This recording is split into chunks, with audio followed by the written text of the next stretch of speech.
Super കൺമണിയുടെ പുതിയൊരു വിശേഷത്തിലേക്ക് എല്ലാവർക്കും സ്വാഗതം. അങ്ങനെ നീയും കൃഷുമാണോ നേർച്ചസാരി വാങ്ങിയത് എന്ന ശ്രീനിവാസന്റെ ചോദ്യത്തിന് മറുപടി പറയാതെ കൺമണി വീടിനകത്തേക്ക് പോവാണ്.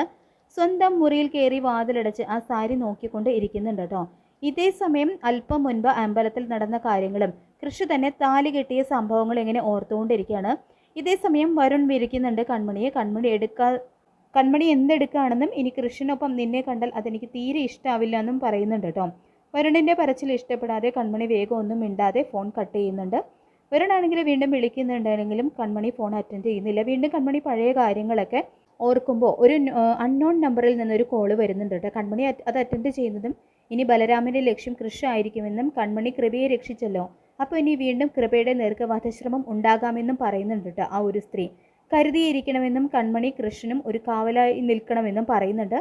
കൺമണിക്ക് മാത്രമേ അതിന് പറ്റുള്ളൂ എന്നും പറയുന്നുണ്ട് കേട്ടോ. കൺമണി നിങ്ങൾ ആരാണെന്ന് ചോദിക്കുന്നുണ്ടെങ്കിലും ആ ലേഡി ഫോൺ കട്ട് ചെയ്യാണ്. പിന്നീട് ദേവിജി കൺമണിയെ വിളിക്കുകയാണ് കേട്ടോ. സാഗറും സുജാതയും എന്താണ് ഇങ്ങനെ ബലരാമനെ കൂടെ നിർത്തിയിരിക്കുന്നത് എന്നെനിക്ക് മനസ്സിലാകുന്നില്ലെന്ന് പറയുന്നുണ്ട് ദേവിജി. അവൻ്റെ ലക്ഷ്യം എനിക്ക് മനസ്സിലാകുന്നുണ്ടെന്ന് പറയുന്നുണ്ട് കേട്ടോ ദേവിജി.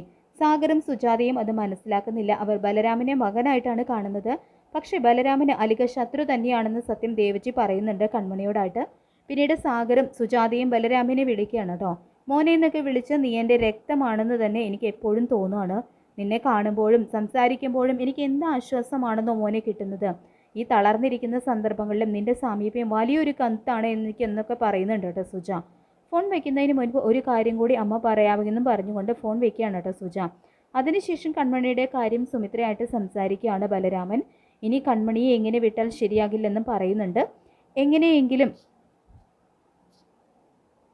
എങ്ങനെയെങ്കിലും അലികയിൽ നിന്ന് അവളെ പുകച്ചു പുറത്ത് ചാടിക്കണം. അതിനുള്ള പദ്ധതി അലികയിൽ നിന്ന് ഞാൻ തയ്യാറാക്കി കഴിഞ്ഞു എന്നും പറയുന്നുണ്ട്. അവളായിട്ട് തന്നെ അവളുടെ നാശം ചോദിച്ചു വാങ്ങണമെന്നും പറയുന്നുണ്ട് കേട്ടോ. ഇതൊക്കെ കേട്ടതിന് ശേഷം രാമ, നിന്റെ ഈ ആവേശം എന്നും കെടാതെ നിൽക്കണം, എന്നാലേ നമുക്ക് ശത്രുക്കളെ തറവിട്ടിക്കാൻ പറ്റൂ എന്നൊക്കെ പറയാണ്. എന്തായാലും ഇനി എന്താകും ബലരാമൻ്റെ അടുത്ത നീക്കം എന്നൊക്കെ അറിയാൻ വരുന്ന എപ്പിസോഡ് വരെ നമുക്ക് കാത്തിരിക്കാനേ പറ്റൂ.